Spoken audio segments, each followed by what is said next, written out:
Bienvenue dans notre deuxième vidéo pour la série TeamStar UC200 Pro.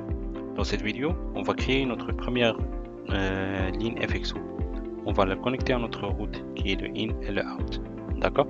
Donc pour créer votre ligne FXO, ici vous allez voir plusieurs sortes de fonctionnalités, le SIP-Trunk, numéro magique, FXO, etc. Donc dans ce cas, on va juste utiliser le FXO. D'accord? En cliquant sur FXO, vous allez voir que on n'a aucune ligne qui est créée pour l'instant. On va créer notre première. D'accord? Ici, vous allez voir le numéro de lignes qui sont actifs dans notre système. Par défaut, on a juste deux lignes FXO qui est connectée. On peut l'augmenter en utilisant des modules. D'accord? Donc ici, en lui donnant un nom, par exemple entrée 1, par exemple. Le numéro ici, par exemple, vous entrez le numéro que vous avez pris de l'opérateur, exactement. Vous l'entrez ici pour donner la main à l'autre personne qui va se connecter juste après vous, de savoir de quelle ligne et quel numéro appartient cette ligne. D'accord? Donc après ça, normalement on va pas modifier quelque chose ici, on la laisse par défaut. Juste après, on va cliquer sur Save. Après qu'on a cliqué sur Save, on doit toujours n'oublie pas de créer sur Apply pour chaque échange que vous avez fait. D'accord? Voilà. Nous donne comme oui, configuration Apply. D'accord. Donc c'est une bonne chose. Donc ici vous allez voir que si votre ligne est active, vous allez voir que le port est en vert. Si n'est pas active, vous allez voir en gris. D'accord. Par défaut, ça ce sont les informations que vous allez voir juste après la création du ligne, le numéro, la data, le number, etc. D'accord. Après ça, on va voir la partie de route. D'accord. Pour la partie de route, on va créer sur New pour créer notre première route qui va être in. D'accord. Voilà. Normalement, on doit checker de quel port il va entrer l'appel. D'accord. Par exemple, ici, on a le use case la première appel va entrer de la port 1. En cliquant sur ça. D'accord.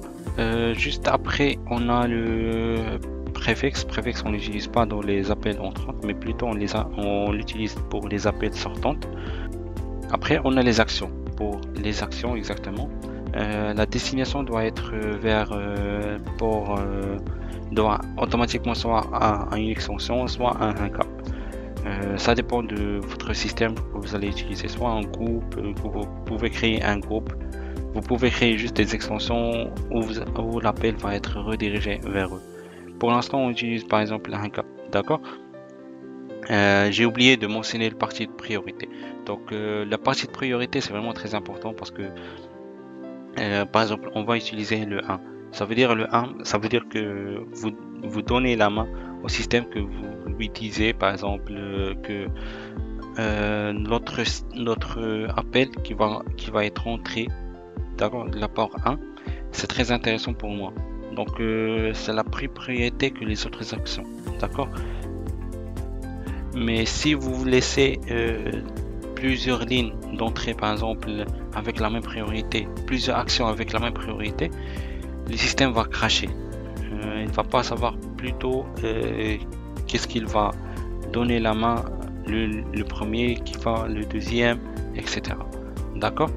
Donc voilà, je pense que c'est tout. Donc en cliquant sur Save, notre système va créer la première route qui est le in. D'accord. Voilà, en cliquant sur Apply. Voilà, notre route a été déjà créée. Donc la deuxième chose qu'on va faire, c'est la création du deuxième route. Exactement. Pour la deuxième route, on va créer par exemple out.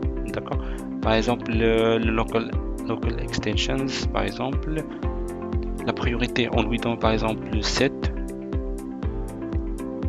Le name, en cliquant sur out, par exemple. Out. D'accord. Pour le préfixe, c'est comme par exemple vous donnez la main à votre persona pour sortir une appel, d'ajouter avant le numéro normal qui est 06, etc. Vous devez ajouter un numéro qui est 9 par exemple, ou bien 8, ou bien ça dépend ce que vous avez entré ici. D'accord.